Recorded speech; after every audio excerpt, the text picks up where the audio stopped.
Good morning बच्चों। कक्षा 6 दिव्यांजलि संस्कृत पाठमाला 2। आज हम इस बुक में 5वां अध्याय सुभाषितानी पढ़ेंगे।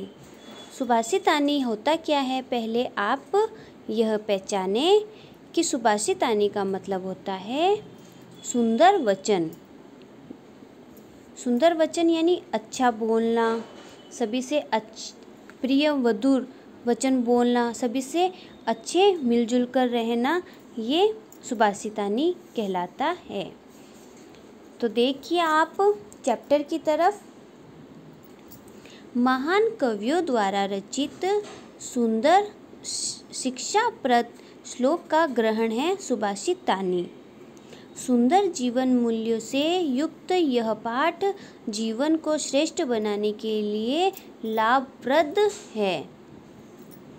इसमें 4 श्लोक दिए हुए हैं, उनका नीचे अन्वय दिया हुआ है और इसका हम हिंदी अनुवाद करेंगे। अन्वय से हमारा मतलब होता है कि संस्कृत को टुकड़ों में बांट दिया गया है ताकि हम इनको आसानी से समझ सकें।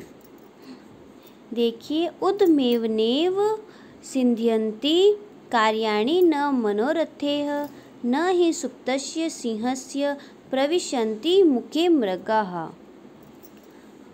यहाँ देखिए अन्वय में इन्होंने किस प्रकार से लिखा है।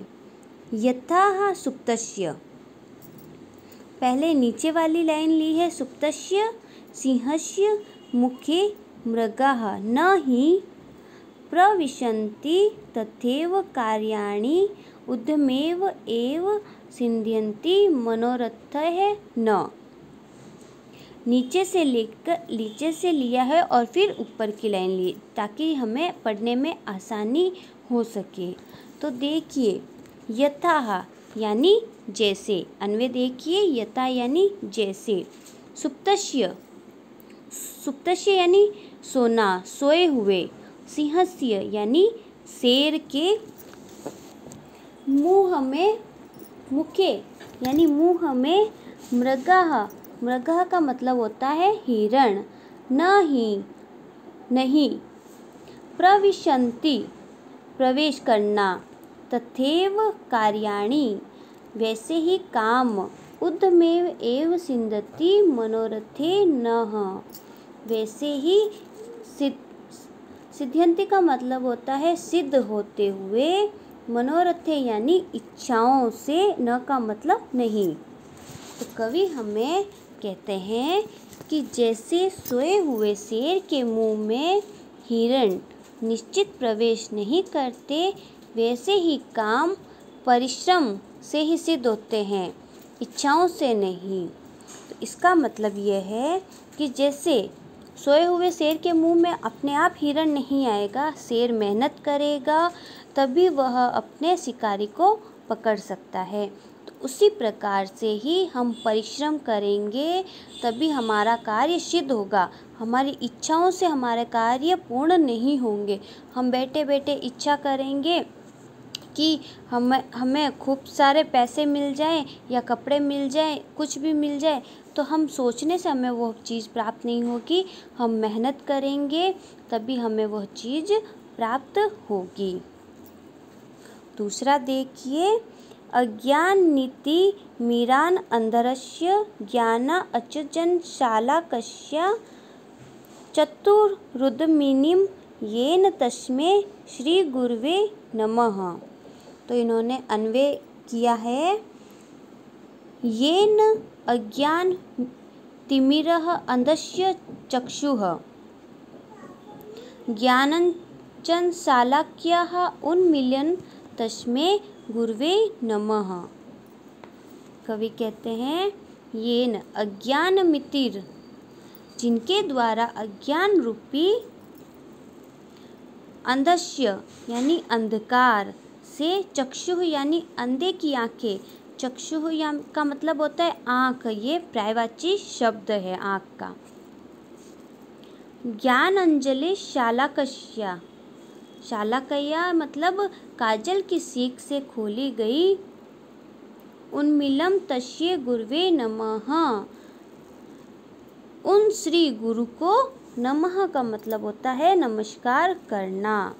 तो कवि कहता है कि जिसके द्वारा अज्ञान रूपी अंधकार से अंधे की आंखें ज्ञान रूपी काजल की सीख से खोली गई, उस श्री गुरु को नमस्कार है।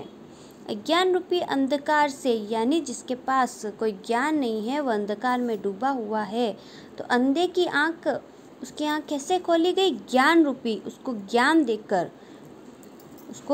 देकर उसकी आंखें खोली गई। उसको, ऐसे गुरु को नमस्कार है जिन्होंने उसको ज्ञान प्रदान किया। ऐसे गुरु को हम नमस्कार करते हैं। तीसरा देखिए, श्रेष्ठम जन्म गुरु चापी मातरम पितरम तथा मनसा कर्मणा वाचा सेवत सततम सदा। तो इन्होंने इसका अन्वय किस प्रकार से किया है? देखिए, श्रेष्ठम जन्म गुरु तथा मातरम पितरम च अपि सदा मनसा कर्मणः वाचा सततम सेवत। इस अन्वय से हमें संस्कृत पढ़ने में आसानी प्राप्त होती है, इसीलिए अन्वय किया जाता है ताकि हमें शब्द को पढ़ने में आसानी हो और उनका हम हिंदी अनुवाद भी आसानी से कर सकें। इसीलिए श्लोक का अन्वय किया जाता है। तो देखिए, श्रेष्ठम जन्म, श्रेष्ठम यानी श्रेष्ठ, जन्म यानी लोग, मनुष्य, गुरुम यानी गुरु, तथा मातरम यानी माता, पितरम यानी पिता, च का मतलब होता है बच्चों और, अपि का मतलब होता है भी, सदा मनसा सदैव मन में, कर्मणा यानी कर्म को,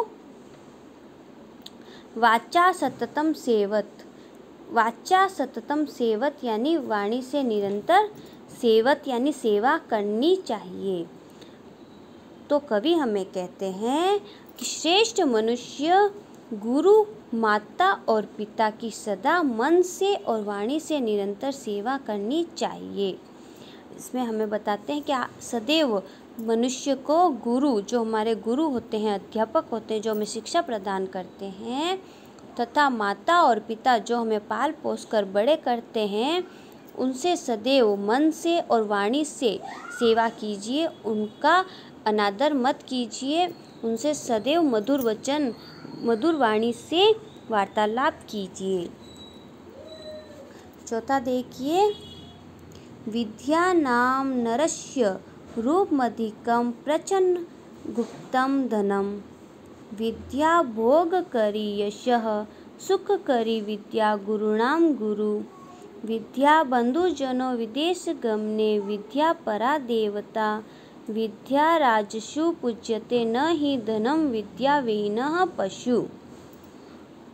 अन्वय देखिए, विद्या नाम नरस्य अधिकम रूपम प्रचन्न गुप्तम धनम, विद्या भोग करी यशः सुख करी विद्या गुरुणाम गुरु, विदेश गमने विद्या बंधुजनः, विद्या परा देवता, राजसु विद्या पूज्यते ही धनम न विद्या विहीनः पशु एव भवति। तो इसमें कवि हमें कहता है, विद्या नाम नरस्य यानी विद्या निश्चित ही मनुष्य की अधिकम रूपम यानी अधिक रूप होता है, परच्छन गुप्तम, परच्छन गुप्तम यानी छिपा हुआ, धनम यानी धन, विद्या भोग करी, विद्या भोग प्रदान करने वाली है, यश यानी यश प्रदान करने वाली है, सुख करी सुख देने वाली है, विद्या गुरुणाम गुरु, विद्या गुरुओं की भी गुरु है, विदेश गमने यानी विदेश में जाने पर, विद्या बंधु जनः, विद्या हमारी बंधु है, हमारी दोस्त है, विद्या परा देवता, विद्या सबसे बड़ा देवता है, राजसु विद्या पूज्यते, राजसु का मतलब होता है राजाओं, राजाओं में भी विद्या पूजी जाती है, धनम न का मतलब होता है न कि धन को, विद्या विहीनः पशु, विद्या के बिना जिसके पास विद्या नहीं है वो पशु के समान है। तो कवि हमें कहते हैं कि विद्या निश्चित ही मनुष्य रूपी अधिक रूप होता है। विद्या छिपा हुआ धन होता है। विद्या भोग प्रदान करने वाली होती है, यश और सुख देने वाली होती है। जिनके पास विद्या होती है वो हमेशा यश की प्राप्ति करते हैं और सुख प्राप्त करते हैं। विद्या गुरुओं की भी गुरु है। विदेश जाने पर विद्या बंधु है, विदेश जाने पर विद्या दोस्त है हमारा। क्यों? जिनके पास विद्या होगी, ज्ञान होगा, तो वो वहाँ विदेश में आराम से गमन कर सकते हैं, आराम से रह सकते हैं, क्योंकि उनके पास विद्या है, उन्हें नॉलेज है। विद्या सबसे बड़ा देवता है। राजाओं में भी विद्या पूजी जाती है, ना कि धन को पूजते हैं, बल्कि जिनके पास विद्या होगी, ज्ञान होगा, वही राज्य में पूजा जाएगा, ना कि धन। विद्या से जो हीन होते हैं वो पशु के समान होते हैं। उन्हें पशु की उपाधि दी गई है। जिनको विद्या का ज्ञान ही नहीं होगा तो उनको कुछ समझ में ही नहीं आएगा, तो वो पशु के समान ही कहलाते हैं। इस प्रकार से ये हमारा टॉपिक पूरा हुआ। इनके शब्दकोश देखिए। उद्मेनव मेहनत से ही, सिद्ध्यन्ति सफल होते हैं, कार्याणि काम, मनोरथे इच्छाओं से, मुखे मुँह में, मृगाः अनेक हिरण, अज्ञान मितिर अज्ञान रूपी अंधकार, अंधस्य यानी अंधे की, ज्ञानंजन ज्ञान रूपी काजल, शलाकया तिल्ली से, चक्षु यानी आँखें, उन्मीलितम यानी खोली गई, येन यानी जिनके द्वारा, नमः यानी नमस्कार को, मातरम यानी माता को, पितरम यानी पिता को। मनसा का मतलब होता है मन से, वाचा का मतलब होता है वचन से, क्रमणा का मतलब होता है कर्म से, सेवत का मतलब होता है सेवा करनी चाहिए, नरस्य का मतलब होता है मनुष्य का, प्रच्छन्न गुप्तम का मतलब होता है छिपा हुआ, भोग करी यानी भोग प्रदान करने वाला, यशः यानी यश देने वाला, सुख करी यानी सुख देने वाला, गुरुणाम यानी गुरुओं की, विदेश गमने का मतलब होता है विदेश जाने पर, बंधु जनः का मतलब होता है सगा या संबंधी, परा देवता का मतलब होता है सबसे बड़ा देवता, राजाशु यानी राजाओं में। अब इसमें देखिए नवीन धातव और भी हैं। सिंध यानी सफल होना, प्र प्लस विश यानी प्रवेश करना, सेव यानी सेवा करना, पूज यानी पूजा करना। अब यानी पद कौन से थे इसमें? एव का मतलब होता है ही, सदा का मतलब होता है हमेशा, अपि का मतलब होता है भी, तथा का मतलब होता है और, ही का मतलब निश्चय ही, नाम यानी निश्चय ही, न का मतलब नहीं, सततम का मतलब होता है निरंतर।